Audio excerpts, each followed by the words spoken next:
Welcome to this week's Final Mile on Freight 360, where we answer all the questions you guys submit to us either via YouTube in the comments, which we try to get to immediately, or that you guys email or shoot over to our website. So one, appreciate everybody taking the time to actually send your questions because it helps us be aware of what you're really dealing with so that the content and the stuff we put out is relevant to the stuff you're experiencing.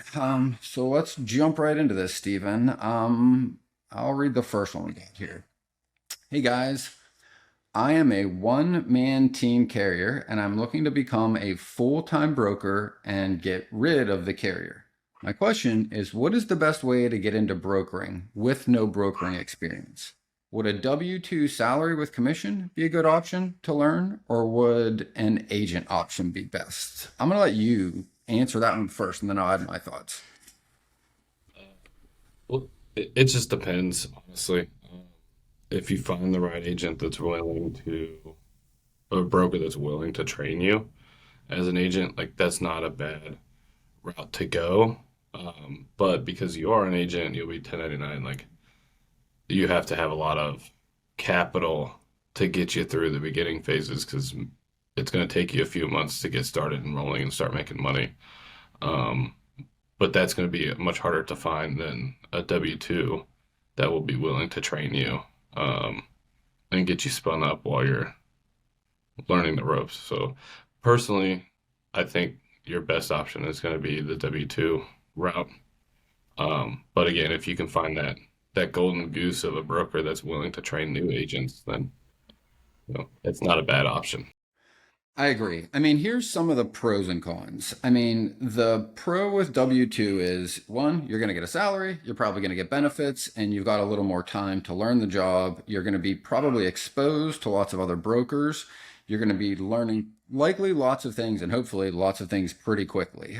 Because when you're W-2, that company definitely wants to train you, obviously, so that you're valuable enough for what they pay. And this is the important part, that that company gets a return on that investment for paying you while they train you, right?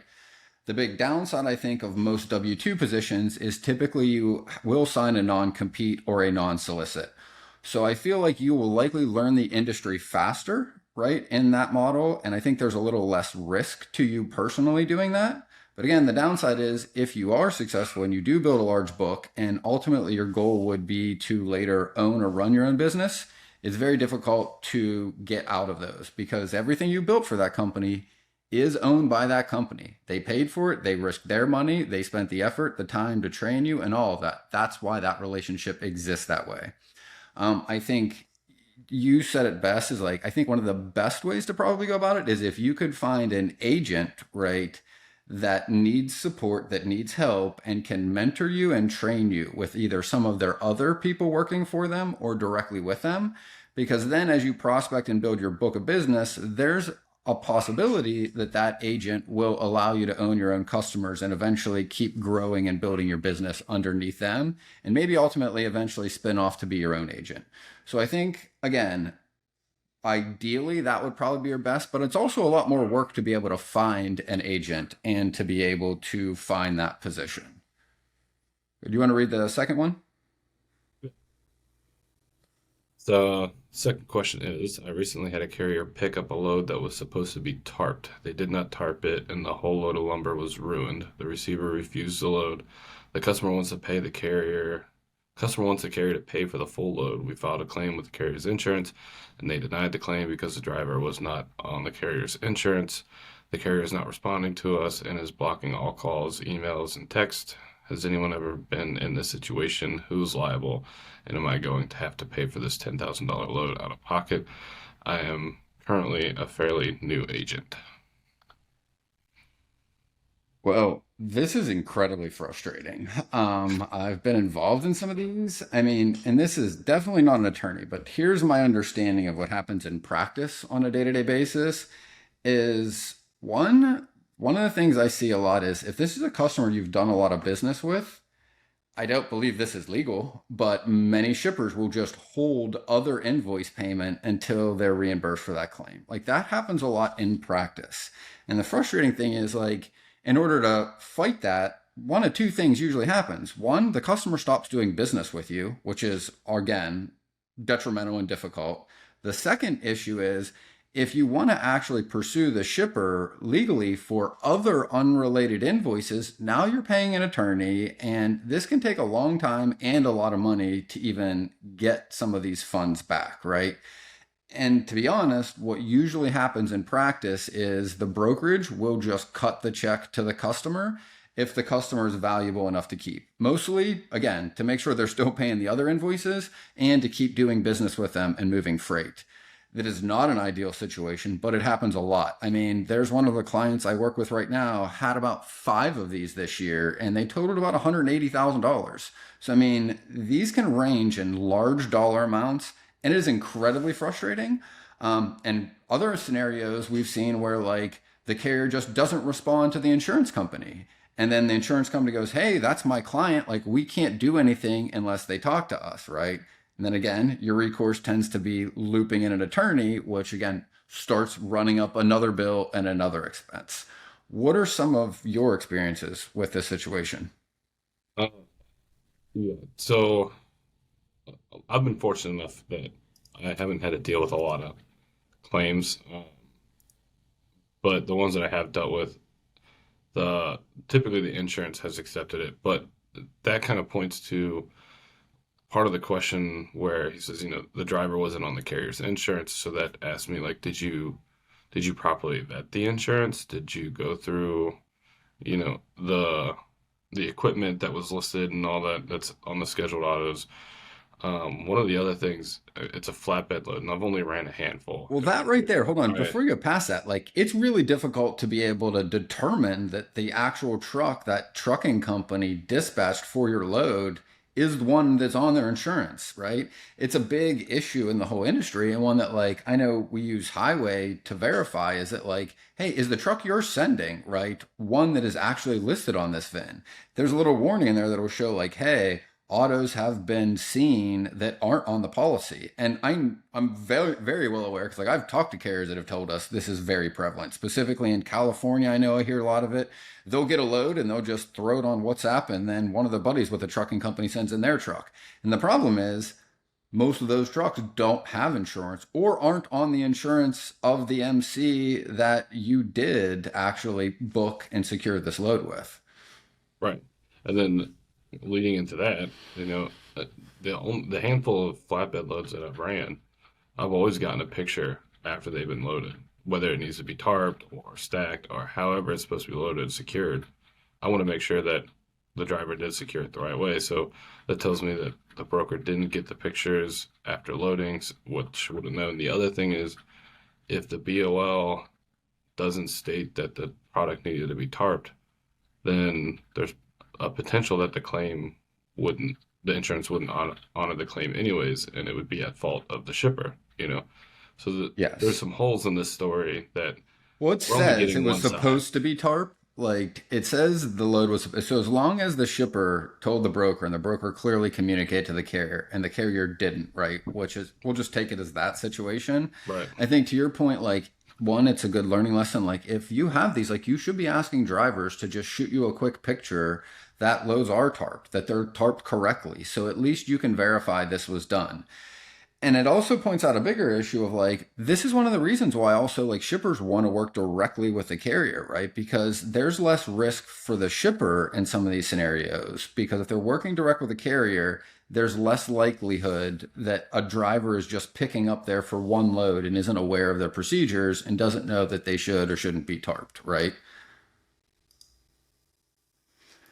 Cool.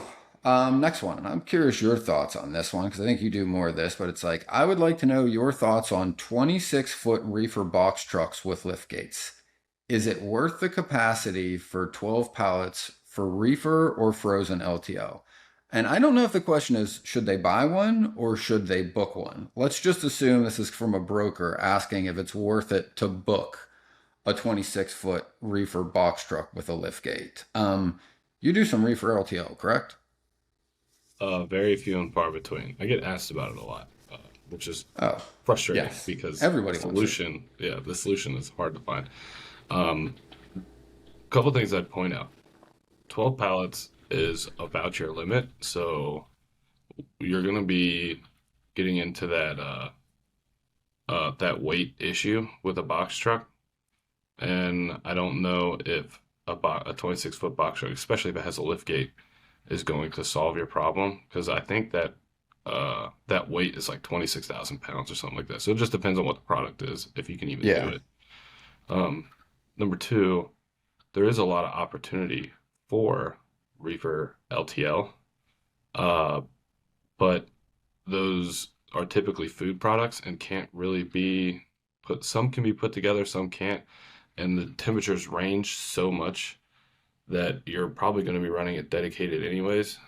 The upside is you're going to get a higher rate than your regular box trucks because it is so specialized if you can find the customer and the capacity, the demand for it, which is going to be, your cities are going to be more likely for that kind of freight and then stuff like that. But that's just my experience. I don't know if it's something I would venture into as a business opportunity, but it's something I've considered.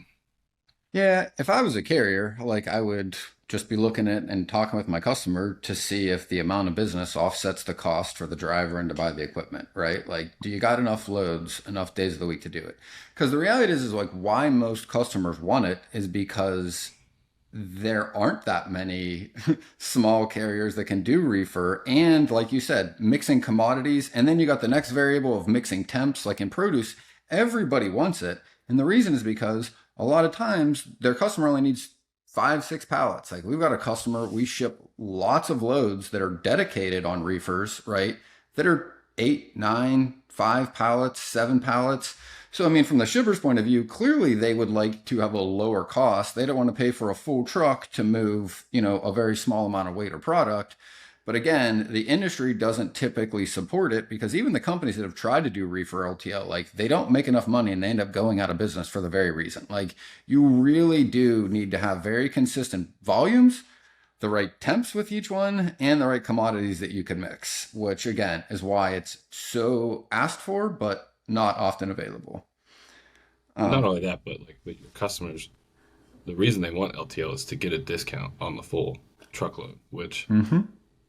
They want it cheaper. you right, you may not be able to provide that discount given the volume and how everything's running. So Correct. All right, so next one. Why doesn't the broker be upfront with the carrier on financial details of the shipment? That would establish trust and transparency, and everybody can win. So, my question is why aren't you upfront about what you're making? The problem is it's not a win win for the carrier and the broker. Winning is not defined as taking advantage. I agree that winning is not taking advantage, but what are your thoughts? And we've talked about this a lot recently, obviously, but why? How do you answer this question? Leave it there. I would start with what are your costs? Because if we're going to be transparent and we're going to, provide a win-win, I need to know your cost and you need to know the cost of this shipment so that we can provide a solution that is long term. But the problem is if anything shifts, whether you find freight nearby that pays better, you're going to bounce. Or if I find a carrier that can run it for cheaper, I'm going to bounce. And that's unfortunately the market that we It's find free ourselves in. market Yeah. So competition. while you're asking what they're asking is for one-sided transparency to provide a win-win when they don't provide transparency. And the lesser known fact is most of these people, I won't say most, a lot of these people probably don't know how to calculate their operating costs because trucking is so convoluted and there's so many costs and variables in their expenses. It is hard to calculate. But if you don't know your cost, how do you know what to run? I agree. And I think that does create some issues, right? The first thing is like, I think every brokerage should do this in every trucking company. And I think there's at least an easy way to get an idea. So for a brokerage, if you are doing your end of year books, you should just add up all of your expenses for the year. You got to do it anyway for your taxes. Whatever that number is, right, of all of your expenses, look at every load you ran for the whole year, divide your expenses by your loads. That will tell you what the brokerage's cost was to move every load. And those numbers can range anywhere from like 10 to 15 bucks to I've seen them run up to almost $200 a load. Like, that's the piece that I think is very missing from this conversation is like, nobody's asking what are the costs for a brokerage to actually secure the load that the carrier wants to run, right? And they are not zero. I think often carriers think that because there's a $200 margin on, call it $1,000 load, which would be 20%, that that's somehow all profit. It is not. It is a business. Like, you got to pay and hire and risk salespeople to go and get the business. You've got to pay for tools and the TMS and the rate cons and the insurance and the vetting tools and the tracking tools. All of those things aren't free, right? So when carriers talk about like what they're making or what a broker's making, that's the revenue number. That's not including the expenses. And then what a broker makes is what is left over. So I think it's one, completely disingenuous to just ignore the costs a broker has to put in to actually get the business to provide to the shipper, or I mean to the carrier in the spot market. Because most of the carriers are running loads through the spot market from brokers, right? Well, it costs those brokers money to get and secure and distribute those loads, which just nobody talks about. And the other side is to your point, right? Like, which is, what is the carrier's operating cost and what should they be running it? Because I think that's part of the problem.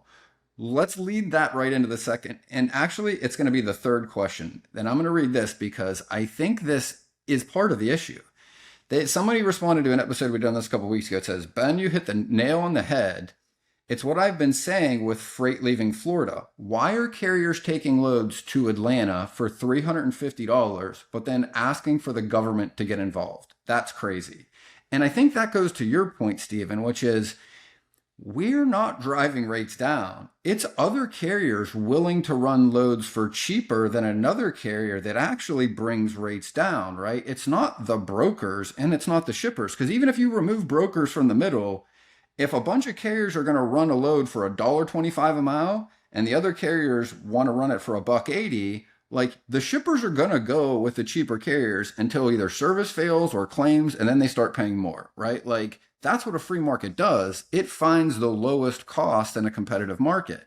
And I don't think that a lot of carriers, to your point, one, maybe know what their operating costs are, and then they just keep running loads thinking it's all profit without looking at the expense line, which reminds me of the thing we were talking about earlier in the news, the Cal Freight thing. Like, if you don't know what your operating costs are and what it costs you to drive your truck 1 mile, whether empty or loaded, over a given week or a month, like, maybe lots of carriers are running loads for less than what it costs to run their business, which is why some of them aren't staying in business. But that's the big piece that is just not in this conversation, I feel like.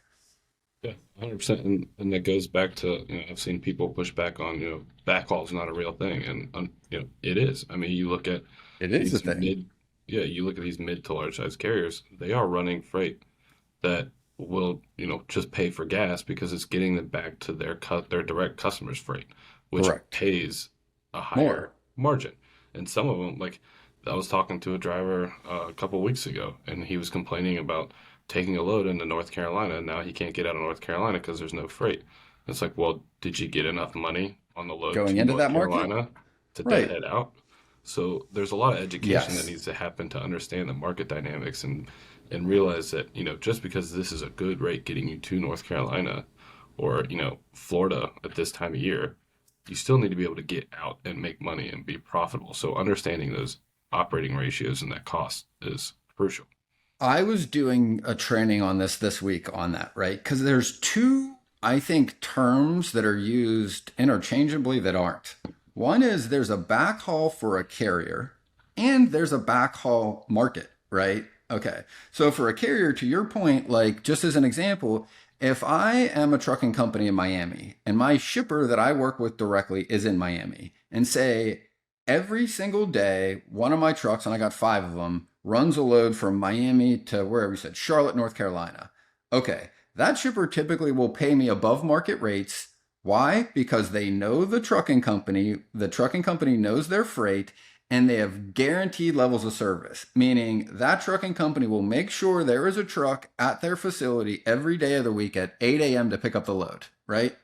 And for that reason, there's less risk to the shipper. And the shipper goes, hey, if the market rate for this lane throughout the year is $2 a mile, we'll give you $2.15 a mile all year. You make sure all our loads are picked up every day at the same time with the same trucks.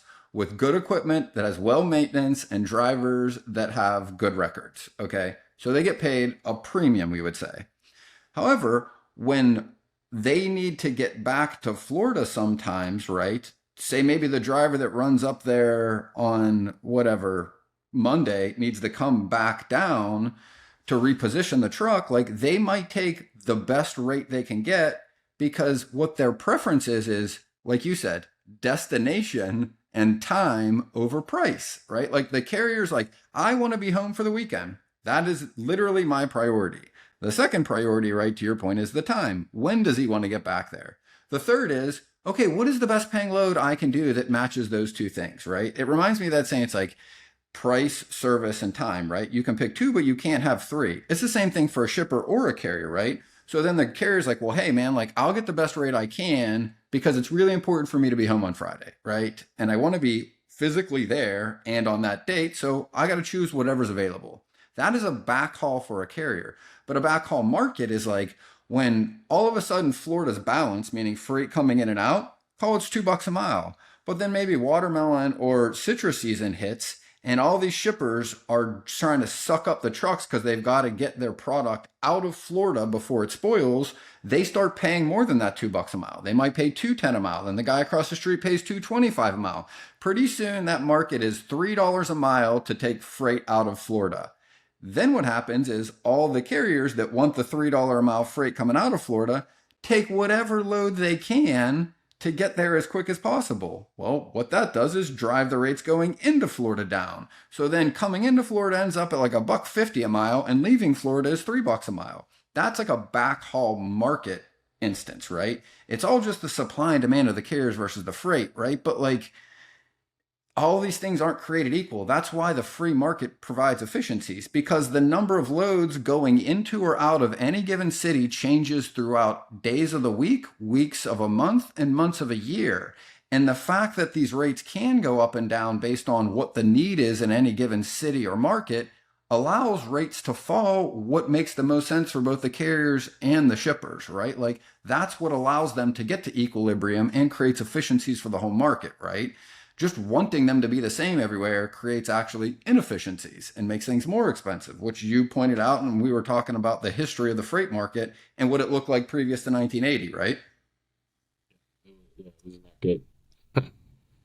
Especially when, you've got carriers that can't legally go into certain areas during, that regulated time. But Yes. you'll just have to watch that episode. Right. Creating those regulations makes things more inefficient and actually drives more companies out of business faster. But I hope that kind of answers the question as to why that's literally one side of the coin. Just seeing what the revenue number is does not tell you what that company did or didn't make money. Lots of brokers just lose money even if they've got a $150 margin on some loads, right? Just depending on what is happening. Last question we had was there, and I like this one. There should be no delays in the first place. If a carrier arrives on time, you should get them unloaded or loaded. Maybe raise it to $250 in detention an hour after 2 hours, and let's see what happens.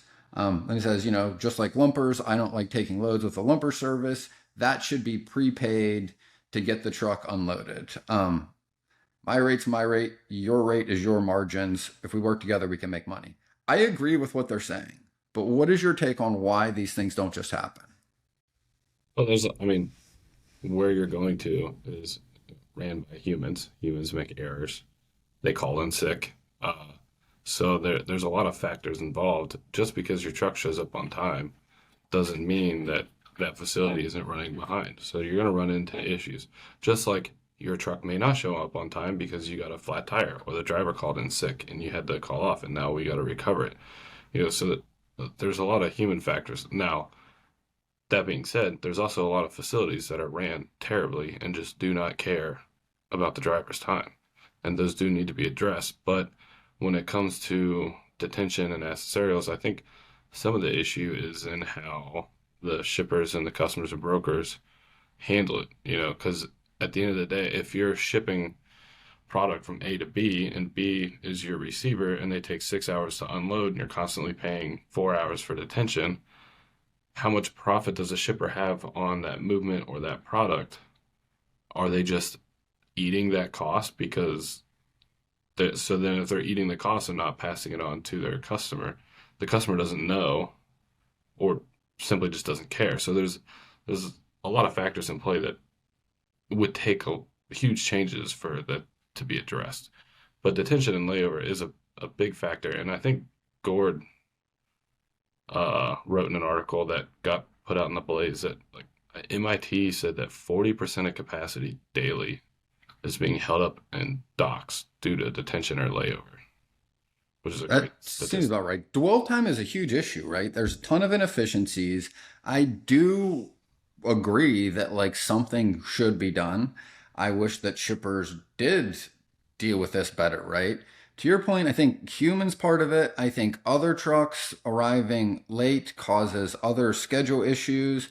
Also, hey, maybe the way the loads were basically, my mind's blanking on what they, oh, staged, right? Like some shippers stage the load so when the next truck comes, that load's ready to go on that truck.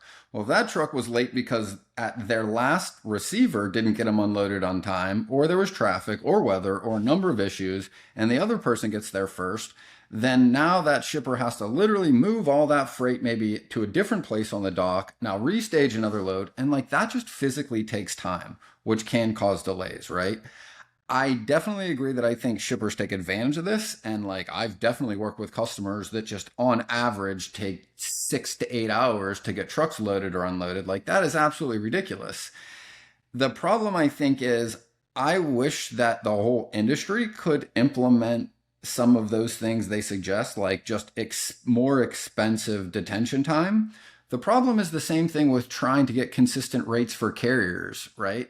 Like a bunch of carriers don't agree with what some other carriers are willing to run freight for, so the rate falls. I think the same thing happens with accessorial policies is like I might be able to as a trucking company to tell this shipper this is my detention policy, but if three other companies come along and want to win that business and they go, you know what, we'll give you 4 hours free and we're only going to charge 125 bucks. So now my 250 doesn't matter. The shipper's just going to start using them more and taking their time. And then eventually another carrier comes along and says, you know what, I really want that business. I'll give you 5 hours free. So getting everybody to agree to put pressure on a shipper to actually change this at the same time is what is very difficult. That is one of the downsides of kind of the free market is like somebody can always just come along and just be cheaper. It is very hard to put pressure on a shipper to change those things if everybody wasn't doing them at the same time, I think. One of the scenarios I think about when it comes to detention from my time in the military, and it's more of just a funny thing, but one of the memes that goes around is the battalion commander says, "Okay, I want everyone here at 8 a.m. We're going to muster at 8 a.m." And that goes down to the next officer in line. And it's 15 minutes prior, all the way down to the sergeant telling the corporal to tell the lance corporals 15 minutes prior. Now, next thing you know, you got the whole battalion showing up at 5 a.m. when the commander's not going to show up until 8 a.m. So everyone's sitting around for 3 hours because Hurry up nobody and wants wait. the person, yeah, nobody wants somebody to be late. Which there's probably some of that when it comes to these larger shippers where it's like the shipper will tell the broker, I don't want you to be late, so make sure they're an hour early. And the broker tells the driver, I don't want you to be late, so show up an hour early. So now they're already there for 2 hours when they weren't going to get unloaded until 2 hours later, anyways. There's Good probably a point. small percentage, but you know, again, things happen, and um, in a world of automation, right? Like if one thing's out of order, it wrecks the whole system. So trying to keep everything in line with all the elements involved is it's a tough issue to tackle. I couldn't agree with you more. Well, sweet man. That kind of wraps up what we had for a final mile. Any final words, Stephen? No, that's it. I mean, I know they're still taking comments on the whole broker transparency deal. So if you feel like getting your voice in, go ahead and put that in. It's over at the FMCSA. We've got some good stuff coming up, and yeah, that's about it. Sweet. Yeah, and this will drop Friday, so we got a little bit of a schedule swap, so you'll hear the full episode will drop early next week. Again, that episode's going to be with the CEO of DAT and Trucker Tools. Big announcement this week that DAT acquired Trucker Tools. So I'm really looking forward to it to hear about what they've got planned, kind of how this came about, and what the next year looks like for both of these companies. Because I mean, just about every broker is on that website on a daily basis. So hopefully this is going to be some really cool stuff that we can look forward to next year. And that, whether you believe you can or believe you can't, you're right.